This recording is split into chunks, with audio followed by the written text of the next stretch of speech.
Item ಯಾವುದೇ ಇರಲಿ try ಮಾಡಿ ಆಚಿ ಚಿಕನ್ ಮಸಾಲಾ. ಹಿಂದಿಗೆ ಅಂಕ ಬದಲು ಗ್ರೇಡ್ ನಿರ್ಧರಿಸಿದಂತ ಸರ್ಕಾರಕ್ಕೆ ಭಾರಿ ಹಿನ್ನಡೆ ಉಂಟಾಗಿದೆ.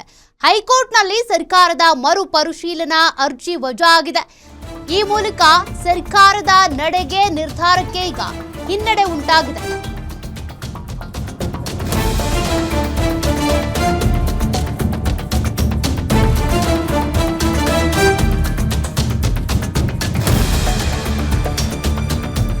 ಪ್ರಸಕ್ತ ಸಾಲಿಗೆ ಹಿಂದಿ ಭಾಷೆಗೆ ಗ್ರೇಡ್ ಬದಲು ಅಂಕ ನೀಡಿ ಅಂತ ಕೋರ್ಟ್ ಈಗ ನಿರ್ಧಾರವನ್ನ ತೆಗೆದುಕೊಂಡಿರೋದು. ನ್ಯಾಯಮೂರ್ತಿ ಇಎಸ್ ಇಂದಿರೇಶ್ ಅವರಿದ್ದಂತ ಹೈಕೋರ್ಟ್ ಪೀಠ ಈ ಆದೇಶವನ್ನ ಕೊಟ್ಟಿದೆ.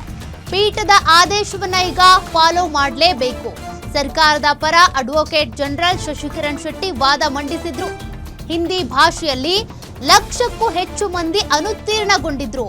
ಹೀಗಾಗಿ ವಿದ್ಯಾರ್ಥಿಗಳ ಮೇಲೆ ಒತ್ತಡ ಕಡಿಮೆ ಮಾಡೋದಕ್ಕೆ ಕ್ರಮ ತೆಗೆದುಕೊಳ್ಬೇಕು ಅಂತ ಸೂಕ್ತ ತಿದ್ದುಪಡಿಯ ಜೊತೆಗೆ ಕರಡು ರೂಪಿಸ್ತಾ ಇರುವಂತ ಬಗ್ಗೆನೂ ಕೂಡ ಮಾಹಿತಿ ಕೇಳಿದ್ದಾರೆ. ಅಂಕದ ಬದಲು ಗ್ರೇಡ್ ನೀಡಲಾಗ್ತಾ ಇದೆ ಅಂತ ಎಜಿ ವಾದವನ್ನ ಮಂಡಿಸಿದ್ರು. ಎಸ್ಎಸ್ಎಲ್ಸಿ ಪರೀಕ್ಷೆ ಅಧಿಸೂಚನೆ ಹೊರಡಿಸಿದಾಗಲೇ ಈ ಸ್ಪಷ್ಟತೆಯನ್ನ ಕೊಡಬೇಕಾಗಿತ್ತು. ಪರೀಕ್ಷೆ ಶುರುವಾದ್ಮೇಲೆ ಹೇಳೋದಲ್ಲ. ಅಧಿಸೂಚನೆಯಲ್ಲಿ ಇಲ್ಲದ ಗ್ರೇಡ್ ಪದ್ಧತಿಯನ್ನ ಈಗ ಅನುಷ್ಠಾನಗೊಳಿಸ್ತಾ ಇದ್ದೀರಿ.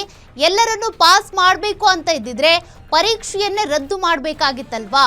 ನಿಯಮ ರೂಪಿಸಿದ ಬಳಿಕ ಸರ್ಕಾರ ಸೂಕ್ತವೆನಿಸಿದ ಕ್ರಮ ಕೈಗೊಳ್ಳಬಹುದು. ನಿಯಮ ರೂಪಿಸುವ ಮೊದಲೇ ಅಂಕ ಪದ್ಧತಿ ಬದಲಾವಣೆ ಸೂಕ್ತ ಅಲ್ಲ ಅಂತ ಹೈಕೋರ್ಟ್ ಆದೇಶವನ್ನ ಕೊಟ್ಟಿದೆ. ಮತ್ತಷ್ಟು ಮಾಹಿತಿ ಕೊಡ್ತಾರೆ ಪ್ರತಿನಿಧಿ ಎಸ್ಕೆ ಮಂಜುನಾಥ್.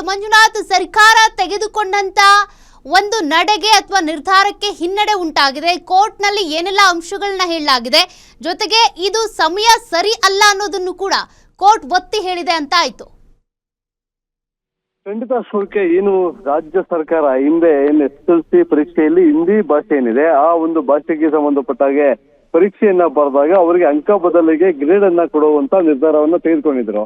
ಆದ್ರೆ ಈ ನಿರ್ಧಾರವನ್ನ ಪ್ರಶ್ನೆ ಮಾಡದಂತ ಕೆಲವೊಂದಷ್ಟು ಪೋಷಕರು ಹೈಕೋರ್ಟ್ಗೆ ಒಂದು PIL ಅನ್ನ ಸಲ್ಲಿಸಿದ್ರು.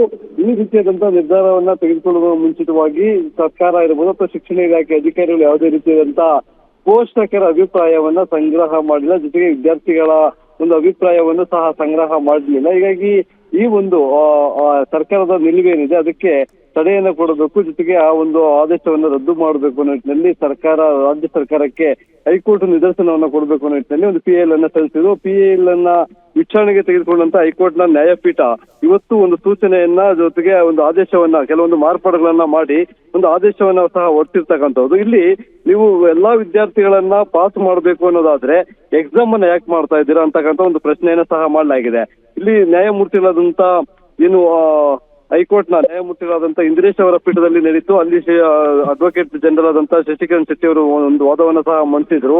ಈಗಾಗಲೇ ಕೆಲವೊಂದು ವಿಭಾಗೀಯ ಪೀಠದಲ್ಲಿ PIL ವಜಾ ಆಗಿದೆ. ಹಿಂದಿ ಭಾಷೆಯಲ್ಲಿ ಲಕ್ಷಕ್ಕೂ ಹೆಚ್ಚು ಮಂದಿ ಅನುತ್ತೀರ್ಣಗೊಂಡಿದ್ದರು. ಹೀಗಾಗಿ ವಿದ್ಯಾರ್ಥಿಗಳ ಮೇಲೆ ಒತ್ತಡ ಕಡಿಮೆ ಮಾಡಲು ರಾಜ್ಯ ಸರ್ಕಾರ ಈ ರೀತಿಯಾದಂತ ಗ್ರೇಡ್ ಅನ್ನ ಕೊಡುವಂತ ಕ್ರಮವನ್ನ ಕೈಗೊಂಡಿದೆ ಅಂತಕ್ಕಂತ ಒಂದು ಸೂಚನೆ ಒಂದು ಹೇಳಿಕೆಯನ್ನ ಕೋರ್ಟ್ ನ ಗಮನಕ್ಕೆ ತಂದಿದ್ರು. ಆ ಸಂದರ್ಭದಲ್ಲಿ ಸರ್ಕಾರಕ್ಕೆ ಒಂದು ಪ್ರಶ್ನೆ ಮಾಡಿದಂತ ಹೈಕೋರ್ಟ್ ನೀವು ಎಲ್ಲರನ್ನು ಅಂದ್ರೆ ಪಾಸ್ ಮಾಡುವ ಉದ್ದೇಶ ಇದ್ರೆ ಆ ಎಕ್ಸಾಮ್ ಅನ್ನು ಯಾಕೆ ಬರೀಬೇಕಾಗಿತ್ತು, ಜೊತೆಗೆ ಪರೀಕ್ಷೆ ಅಧಿಸೂಚನೆ ಹೊರಡಿಸಿದಾಗಲೇ ಇದನ್ನ ಸ್ಪಷ್ಟೀಕರಣವನ್ನ ಕೊಡಬೇಕಾಗಿತ್ತು ಅಂತಕ್ಕಂಥ ಒಂದು ಸೂಚನೆಯನ್ನ ಸಹ ಕೊಟ್ಟಿದೆ. ಇದರ ಜೊತೆಗೆ PUCಯಲ್ಲಿ ಈಗ 83% ವಿದ್ಯಾರ್ಥಿಗಳು ಉತ್ತೀರ್ಣರಾಗ್ತಿದ್ದಾರೆ. ನೀವು ಎಲ್ಲರನ್ನೂ ಪಾಸ್ ಮಾಡ್ಬೇಕಂದ್ರೆ ಅದೇ ನಾನು ಆಗ್ಲೇ ಹೇಳಿದಾಗೆ ಪರೀಕ್ಷೆಯನ್ನ ಯಾಕೆ ನಡೆಸಬೇಕು, ರದ್ದು ಮಾಡಿ ಅಂತಕ್ಕಂಥ ಒಂದು ಆದೇಶವನ್ನ ಹೊರಡಿಸಿದರೆ, ಜೊತೆಗೆ ಏನು ಅಂಕ ಬದಲಿಗೆ ಗ್ರೇಡ್ ಅನ್ನ ನೀಡ್ತೇವೆ ಅಂತಕ್ಕಂಥ ಸರ್ಕಾರದ ಒಂದು ನಿರ್ಧಾರ ಏನಿತ್ತು ಅದನ್ನ ಒಂದು ಮೇಲ್ಮನವಿಯನ್ನ ಸಲ್ಲಿಸಿದಂತ ಸರ್ಕಾರದ ಮೇಲ್ಮನವಿ ಅರ್ಜಿನ ವಜಾ ಮಾಡಿ ಗ್ರೇಡ್ ಬದಲಿಗೆ ಅಂಕವನ್ನೇ ನೀಡಿ ಅಂತಕ್ಕಂಥ ಒಂದು ಆದೇಶವನ್ನ ಹೊರಡಿಸಿದೆ. ಸೌಖ್ಯ.